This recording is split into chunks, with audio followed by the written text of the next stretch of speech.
नमस्कार दोस्तों। आज हम विद्येश्वर संहिता के अध्याय 21 और 22 का पाठ करेंगे। तो आइए शुरुआत करते हैं। पार्थिव पूजा की महिमा, शिव नैवेद्य भक्षण के विषय में निर्णय तथा बिल्व का महात्म्य। तदंतर ऋषियों के पूछने पर किस कामना की पूर्ति के लिए कितने पार्थिव लिंगों की पूजा करनी चाहिए, इस विषय का वर्णन करके सूत जी बोले, महर्षियों, पार्थिव लिंगों की पूजा कोटि कोटि यज्ञों का फल देने वाली है।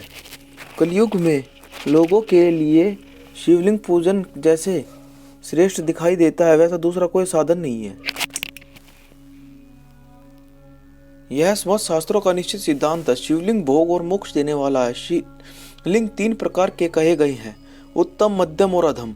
जो 4 अंगुल ऊंचा और देखने में सुंदर हो तथा वेदी से युक्त हो, उस शिवलिंग को शास्त्र यज्ञ महर्षियों ने उत्तम कहा है। उससे आधा मध्यम और उससे आधा अधम माना गया है। इस तरह 3 प्रकार के शिवलिंग कहे गए हैं, जो उत्तरोत्तर श्रेष्ठ है। ब्राह्मण, क्षत्रिय, वैश्य, शूद्र अथवा विलोम शंकर कोई भी क्यों न हो, वह अपने अधिकार के अनुसार वैदिक अथवा तांत्रिक मंत्र से सदा आदरपूर्वक शिवलिंग की पूजा करे। ब्राह्मणों, महर्षियों, अधिक कहने से क्या लाभ। शिवलिंग का पूजन करने में स्त्रियों का तथा अन्य सब लोगों का भी अधिकार है। द्विजों के लिए वैदिक पद्धति से ही शिवलिंग की पूजा करना श्रेष्ठ है, परंतु अन्य लोगों के लिए वैदिक मार्ग से पूजा करने की संपत्ति नहीं है। वेदज्ञ द्विजों को वैदिक मार्ग से ही पूजन करना चाहिए, अन्य मार्ग से नहीं। यह भगवान शिव का कथन है। दधीचि और गौतम आदि के शाप से जिनका चित्त दग्ध हो गया है, उन द्विजों को वैदिक कर्म में श्रद्धा नहीं होती। जो मनुष्य वेदों तथा स्मृतियों में कहे हुए सत्कर्मों की अवहेलना करके दूसरे कर्म को करने लगता है, उसका मनोरथ कभी सफल नहीं होता। इस प्रकार विधिपूर्वक भगवान शंकर का नैवेद्यांत पूजन करके उनकी त्रिभुवनमयी 8 मूर्तियों का भी वही पूजन करे। पृथ्वी, जल, अग्नि, वायु, आकाश, सूर्य, चंद्रमा तथा यजमान, ये भगवान शंकर की 8 मूर्तियां कही गई हैं। इन मूर्तियों के साथ साथ शर्व, भव, रुद्र, उग्र, भीम, ईश्वर, महादेव तथा पशुपति, इन नामों की भी अर्चना करे। तदंतर चंदन, अक्षत और बिल्व पत्तर लेकर वहां ईशान आदि के कर्म से भगवान शिव के परिवार का उत्तम भक्ति भाव से पूजन करे।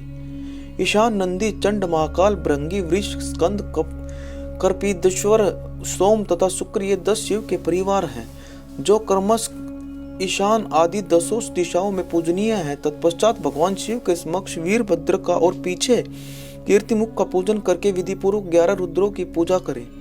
इसके बाद पंचाक्षर मंत्र का जप करके शतरुद्रीय शतोत्र का नाना प्रकार की स्तुतियों का तथा शिव पंचांग का पाठ करे। तत्पश्चात परिक्रमा और नमस्कार करके शिवलिंग का विसर्जन करे। इस प्रकार मैंने शिव पूजन की संपूर्ण विधि का आदरपूर्वक वर्णन किया। रात्रि में देव कार्य को सदा उत्तराभिमुख होकर ही करना चाहिए। इस प्रकार शिव पूजन भी पवित्र भाव से सदा उत्तराभिमुख होकर ही करना उचित है। जहाँ शिवलिंग स्थापित हो, उससे पूर्व दिशा का आश्रय लेकर नहीं बैठना या खड़ा होना चाहिए, क्योंकि वह दिशा भगवान शिव के आगे या सामने पड़ती है। इष्ट देव का सामना रोकना ठीक नहीं। शिवलिंग से उत्तर दिशा में भी न बैठे, क्योंकि उधर भगवान शंकर का वामांग है, जिसमें शक्ति स्वरूपा देवी उमा विराजमान है। पूजक को शिवलिंग में पश्चिम दिशा में भी नहीं बैठना चाहिए, क्योंकि वह आराध्य देव का पृष्ठ भाग है। पीछे की ओर से पूजा करना उचित नहीं है। अतः अवशिष्ट दक्षिण दिशा ही ग्राह्य है, उसी का आश्रय लेना चाहिए। तात्पर्य यह है कि शिवलिंग से दक्षिण दिशा में उत्तराभिमुख होकर बैठे और पूजा करे। विद्वान पुरुष को चाहिए कि वह भस्म का त्रिपुंड लगाकर, रुद्राक्ष की माला लेकर तथा बिल्व पत्र का संग्रह करके ही भगवान शंकर की पूजा करे, इनके बिना नहीं। मुनिवरों, शिव पूजन आरंभ करते समय यदि भस्म न मिले तो मिट्टी से भी ललाट में त्रिपुंड अवश्य कर लेना चाहिए। ऋषि बोले, मुनि, हमने पहले से यह बात सुन रखी है कि भगवान शिव का नैवेद्य नहीं ग्रहण करना चाहिए। इस विषय में शास्त्र का निर्णय क्या है, यह बताइए। साथ ही बिल्व का महात्म्य भी प्रकट कीजिए। सूत जी ने कहा, मुनियों, आप शिव संबंधी व्रत का पालन करने वाले हैं, अतः आप सबको शतशः धन्यवाद है। मैं प्रसन्नता पूर्वक सब कुछ बताता हूँ, आप सावधान होकर सुने। जो भगवान शिव का भक्त है, बाहर भीतर से पवित्र और शुद्ध है, उत्तम व्रत का पालन करने वाला है तथा निश्चय से युक्त है, वह शिव निवेद्य का अवश्य भक्षण करे। भगवान शिव का निवेद्य अग्राह्य है, इस भावना को मन से निकाल दे। शिव के नैवेद्य को देख लेने मात्र से भी सारे पाप दूर भाग जाते हैं। उसको खा लेने पर तो करोड़ों पुण्य अपने भीतर आ जाते हैं। आए हुए शिव नैवेद्य को सिर झुकाकर प्रसन्नता के साथ ग्रहण करे और प्रयत्न करके शिव स्मरण पूर्वक उसका भक्षण करे। आए हुए शिव नैवेद्य को जो यह कहकर कि मैं इसे दूसरे समय में ग्रहण करूंगा लेने में विलंब कर देता है, वह मनुष्य निश्चय ही पाप से बंध जाता है। जिसने शिव की दीक्षा ली हो उस शिव भक्त के लिए यह शिव नैवेद्य अवश्य भक्षणीय है, ऐसा कहा जाता है। शिव की दीक्षा से युक्त शिव भक्त पुरुष के लिए सभी शिवलिंगों को नैवेद्य शुभ एवं महाप्रसाद है, अतः वह उसका अवश्य भक्षण करे। परंतु जो अन्य देवताओं की दीक्षा से युक्त है और शिव भक्ति में भी मन को लगाए हुए हैं, उनके लिए शिव नैवेद्य भक्षण के विषय में क्या निर्णय है, इसे आप प्रेम पूर्वक सुने। ब्राह्मणों, जहाँ से शाल ग्राम शिला की उत्पत्ति होती है, वहां के उत्पन्न लिंग में रस लिंग, पारद लिंग में पाषाण, रजत तथा सुवर्ण से निर्मित लिंग में देवताओं तथा सिद्धों द्वारा प्रतिष्ठित लिंग में केसर निर्मित लिंग में स्फटिक लिंग में रतन निर्मित लिंग में तथा समस्त ज्योतिर्लिंगों में विराजमान भगवान शिव के नैवेद्य का भक्षण चांद्रायण व्रत के समान पुण्यजनक है। ब्रह्म हत्या करने वाला पुरुष भी यदि पवित्र होकर शिव निर्माल्य का भक्षण करके उसे सिर पर धारण करे तो उसका सारा पाप शीघ्र ही नष्ट हो जाता है। पर जहाँ चंड का अधिकार है, वहाँ जो शिव निर्माल्य है उसे साधारण मनुष्यों को नहीं खाना चाहिए। जहाँ चंड का अधिकार नहीं है, वहाँ के शिव निर्माल्य का सभी को भक्ति पूर्वक भोजन करना चाहिए।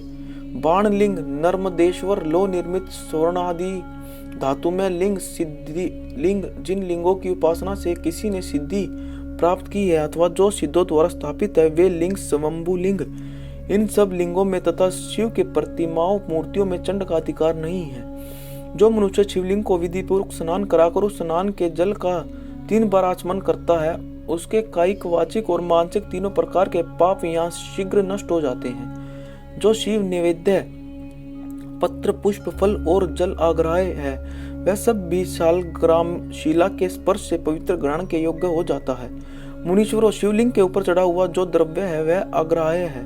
जो वस्तु लिंग स्पर्श से रहित है, अर्थात जिस वस्तु को अलग रखकर शिव जी को निवेदित किया जाता है, लिंग के ऊपर चढ़ाया नहीं जाता, उसे अत्यंत पवित्र जानना चाहिए।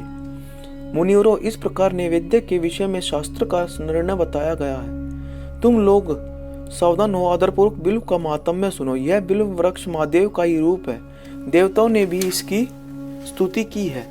फिर जिस किसी तरह से इसकी महिमा कैसे जानी जा सकती है। तीनों लोकों में जितने पुण्य तीर्थ प्रसिद्ध है, वे संपूर्ण तीर्थ बिल्व के मूल भाग में निवास करते हैं। जो पुण्यात्मा मनुष्य बिल्व के मूल में लिंग स्वरूप अविनाशी महादेव जी का पूजन करता है, वह निश्चय ही शिव पद को प्राप्त होता है। जो बिल्व की जड़ के पास जल से अपने मस्तक को सींचता है, वह संपूर्ण तीर्थों में स्नान का फल पा लेता है और वही इस भूतल पर पावन माना जाता है। इस बिल्व की जड़ के परम उत्तम थाले को जल से भरा हुआ देखकर महादेव जी पूर्णतः संतुष्ट होते हैं।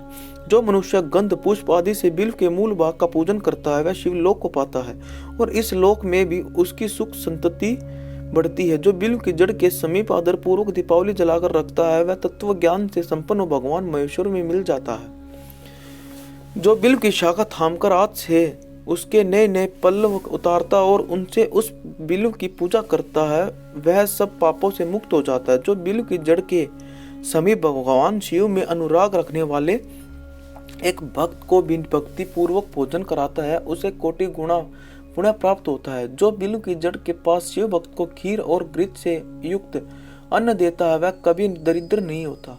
ब्राह्मणों, इस प्रकार मैंने सांगोपांग शिवलिंग पूजन का वर्णन किया।